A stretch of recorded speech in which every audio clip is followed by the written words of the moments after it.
For a second day, a sea of displaced Palestinians are streaming into northern Gaza, returning to what's left of homes that they were forced to abandon more than a year ago. Our NBC News team in Gaza captured these emotional scenes. Crowds cheering, friends and families reunited. People describing the elation and the pain they're experiencing and their determination to never leave again. One man told us, 2 months ago, I was filled with anguish, confined to the tents of shame. However, I am filled with joy today as I return to the north. I am returning to meet my family, returning to my house. Even if it's destroyed, I will build it. And if they destroy it once again, I will rebuild it. We can't give up 1 inch of it.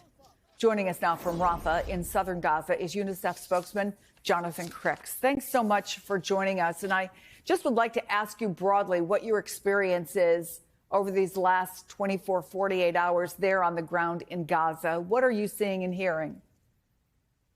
Well, yesterday I was among those thousands and thousands of families of children, and we were actually distributing high-energy biscuits to address malnutrition. It's very important because many young children are suffering from malnutrition in the Gaza Strip. So we were there, and it was really heartbreaking, and at the same time, very, very full of joy to see those people carrying, they've been displaced so many times. They were carrying what they could, plastic bags in their hands, a backpack on their back. And the children, they look tired. You could see that they're really in need of so many things, that they have been through so much in the past 15 months of war. Now, what is really important for those families is to go back to their home in the north. 200, 300,000 people, it's difficult to say, but we clearly see a massive movement of population to the north, which has been heavily impacted by the war. Obviously, food, medicine, clothing, a shelter. Give us a sense right now of the scope of the humanitarian effort that is underway and what you're expecting or maybe hoping for in the coming weeks. So what the deal is including 600 trucks on a daily basis that should enter the Gaza Strip, both the south of Gaza and the north of Gaza.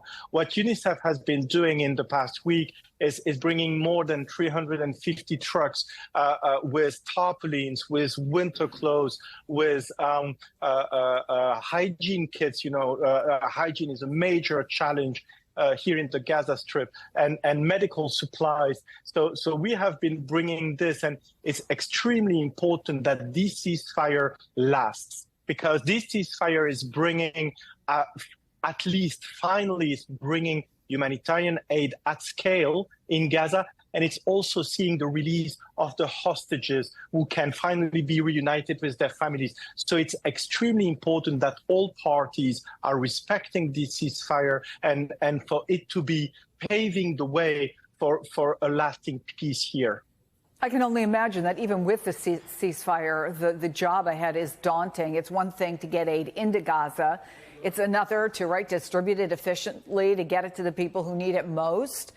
Specifically, given the problem of looting, a senior UN official told the New York Times that what began as a small-scale attempt here and there to seize aid, often, we should say, by desperately hungry Gazans, has become systemic looting by some armed criminal gangs. So talk about the challenges that your folks on the ground are facing and how equipped humanitarian groups are to deal with this desperate need. Well, it's a huge endeavor, but what we can say is that since the start of the ceasefire, since implementation 10 days ago, what we can see is that apart from some minor incidents, there hasn't been cases of looting. So that's already a very big step forward. Now we are still facing major challenges. The roads are heavily damaged by 15 months of war. You have rubble everywhere. The many warehouses have been destroyed, meaning that the supplies which are entering the Gaza Strip, we have to store them somewhere before distributing them. So there are these kind of challenges. It's also important to note that between 5 and 10% of the ammunitions, the bombs which were dropped on the Gaza Strip in the past 15 months have not exploded. So we have a lot of unexploded ammunitions, remnants of war, which are not only a challenge for us, but it's also very dangerous for the children, especially those who are returning to the north. And we are actually, as UNICEF, doing awareness raising among the families who are going back to the north and the children to help protect them and prevent children to be injured by those unexploded ammunition. So yes, the challenges are really immense.